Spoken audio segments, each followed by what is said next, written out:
जो लेके उसको मांग जाके लेके नहीं अपना बच्चा। तू लेके क्या बच्चा मेरा? अपना बच्चा जाके लेके तू लेके क्या मेरा बच्चा? तू लेके जाके लेके आ। कहां लेके? तू लेके क्या? तू लेके कौन बच्चा? हम जानते नहीं कौन बच्चा। तू लेके क्या मेरा बच्चा? हम जानते नहीं कौन बच्चा। राजकुमारी चौधरी जो मेरी भाभी है, वो जो पिछले 5 सालों से मेरे ऊपर जो बच्चा चोरी का झूठा इल्ज़ाम लगाकर मुझे बदनाम कर रही है, मेरे ऊपर झूठे एफआईआर कर रही है, मेरे साथ मारपीट कर रही है, सिर्फ और सिर्फ मेरा घर हथियाने के लिए। जिस घर में वो रह रही है वो घर मेरा है, मैंने बनवाया है। 2017 में घर बनाया। मेरा नाम हरा शंभू है और हम तिलकानगर में रहते हैं। हम लोग यहाँ 2 भाई रहते हैं, दोनों अलग अलग रहते हैं। मैं अकेले रहता हूँ, मेरे साथ तो रहते नहीं है और बोलते कि तेरे साथ हम रहेंगे। छोड़ के कहना कि घर हम बनाए हैं और फिर वो मेरे साथ रहती है, मेरे साथ आती भी नहीं है। वो अकेला बेटी को लेकर रहती है और बोलती है जब तक हम किसी को रहना नहीं देंगे तो दोनों भाई में से किसी को भी एक घर में रहना है और ना तो किसी घुसने देंगे। जब भी हम घर जाते हैं मेरे ऊपर जानलेवा हमला करती है और हमको बार बार मर्डर करने की धमकी देती है। और जब उससे भी नहीं बंद भरता है तो अपने आप को रूम में बंद करके बोलती है तुम लोग नहीं भागे तो हम आत्महत्या कर लेंगे।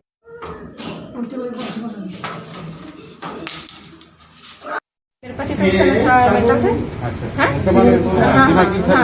तो सर जब ये लोग 2021 में सर बच्चा मेरे को माँ घर में थे, इन लोग बुलाए यहाँ पे आए सर। मेरा एक छोटा देवर आया था और एक शंभू चौधरी, ये तीनों इनका ते था। यहाँ से बच्चा लेके मेरे को दुकान लेके जा रहे, वहाँ से वो बाइक में बैठा के बच्चा को लेके भाग गए। लोग उत्तर प्रदेश ले गए, अभी तक नहीं लाए। केस अब पांडा सर से भी पूछ सकते हैं और डीएसपी सर से भी, हम डीएसपी सर से भी मिल के आए हैं सर। राजकुमारी ने सोशल मीडिया में एक पोस्ट डाला कि पति उसके पास है और मेरे बेटे को देवरा ने छुपा कर रखा है और इस तरह लोगों को भ्रमित किया। राजकुमारी ने पुलिस को बयान दिया था कि जब वो केस दर्ज की 8 मार्च 2021 को, उसके बाद उसका पति जो है उत्तम बस्ती में एक किराए के घर में रह रहा है। आईएमए कहती है कि 3 मार्च 2021 से उसका पति उत्तर प्रदेश में रह रहा है और सोशल मीडिया में ये पोस्ट डालती है कि उसका पति उसके साथ रह रहा है। अब इस औरत के झूठ को समझिए। कोर्ट में जो आईए फाइल की है उसमें इन्होंने लिखा है कि ये घर में नहीं थी और उसका पति प्रेमलाल उसके बच्चे को उसकी जानकारी के बगैर जबरदस्ती अपने साथ लेकर उत्तर प्रदेश चल गया। ठीक है, पुलिस के सामने कहती है कि मैंने उसे बाइक पर बैठा के ले गया और एफआईआर में वो लिखी है कि हम 3 भाइयों ने से उसके साथ मारपीट कर उसके बच्चे को उसे छीन कर ले गए, साथ में उसे गहने छीन लिए और उसकी बेटी के पेंशन के पैसे थे उसके पासबुक से निकाल लिए। पुलिस के पास ना मारपीट का सबूत है और ना जब मैंने आरटीआई मांगा कि उस गहनों का लिस्ट दीजिए, ना उन गहनों की जानकारी है और ना ही पैसे कितने निकले, किस बैंक से निकले, उस बात की जानकारी है।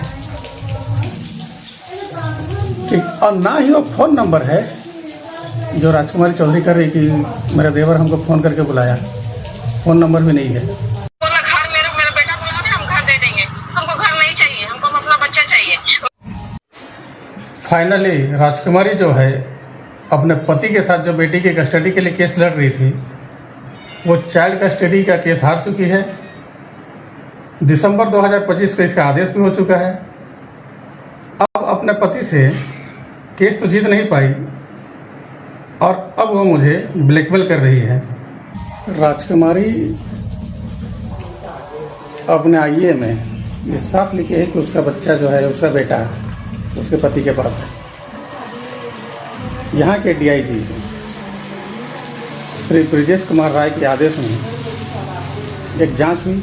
जांच करने वाले थे एडिशनल एसपी राजकिशोर मिश्रा। उन्होंने ये पाया कि बेटी राजकुमारी के पास है, बेटा उसके पिताजी के पास है और ये अपने बेटी का किस तरह से गलत इस्तेमाल कर रही है मेरा घर हड़पने में। जरा ये भी सुन लीजिए। आपको ये नहीं पता, मुंगू का सबसे बड़ा हथियार मेरा बेटी खेलेगा। वो 10 न्यूज भी छोड़ेगा ना, 10 महिला भी आएगा ना, तो एक बार के लोग बेटी को देखेगा और मेरे को देखेगा, उसके बाद ही करेगा। मैं आपके चैनल के माध्यम से सभी लोगों को ये बताना चाहता हूँ कि इसको मेरा घर रहने के लिए नहीं चाहिए, इसको मेरा घर चाहिए अपनी आईएएसपी को खुलकर करने के लिए। मैंने एक बार पुलिस के उच्च अधिकारियों के मध्यस्थता करने पर अपने घर का एक कमरा दिया था। शर्त ये थी कि अपने पति के साथ रहेगी, शांति से रहेगी, मुझे कोई डिस्टर्ब नहीं करेगी और घर में सीसीटीवी कैमरा लगेगा। यह औरत पूरा समझौते को मानने से इनकार की, पति के साथ रहने से या फिर पति को अपने साथ रखने से इनकार की। मेरे घर में सीसीटीवी कैमरा लगाने नहीं दी और जब मैं कैमरे लगाने की कोशिश की तो मेरे ऊपर और 2 एफआईआर हुए और दोनों झूठे। दोनों एफआईआर में झगड़ा का कारण बच्चे को बताया गया है, जबकि ये इससे 2 बार पहले भी एफआईआर कर चुकी थी। कारण बच्चे को ही बताया था। 2021 जुलाई अगस्त में ये दोनों पति पत्नी बेटे के लिए चाइल्ड कस्टडी केस लड़ रहे थे। आप समझिए कि एक बेटी इसके पास है, बेटा पति के पास है, दोनों चाइल्ड कस्टडी के केस लड़ रहे हैं। ये बात थाना को ही पता थी।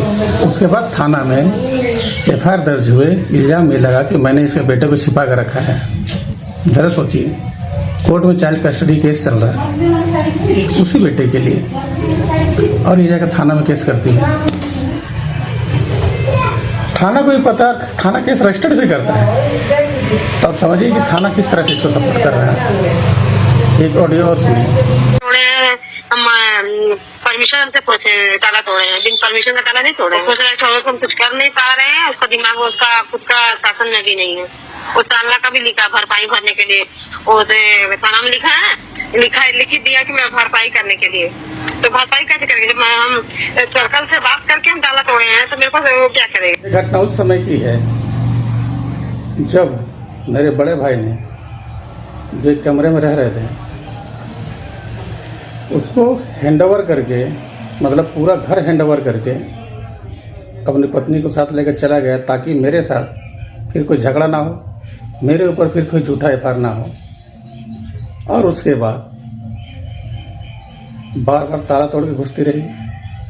मैंने राउरकेला एसपी के समक्ष ऑनलाइन शिकायत दर्ज कर इस पूरे मामले की जानकारी दी है और मैं एसपी साहब से निवेदन करता हूं कि राजकुमारी चौधरी पर पुलिस को झूठा सूचना देने और मेरे खिलाफ साजिश रचने के लिए मुकदमा दर्ज कर कड़ी से कड़ी कार्रवाई की जाए और साथ ही उन पुलिस अधिकारियों पर भी मुकदमा दर्ज हो जिन्होंने बार बार झूठी जांच रिपोर्ट लगाकर और झूठा मुकदमा दर्ज कर राजकुमारी का पूरा साथ दिया और साथ ही उन लोगों पर भी जिन्होंने झूठी गवाही देकर राजकुमारी का मनोबल बढ़ाया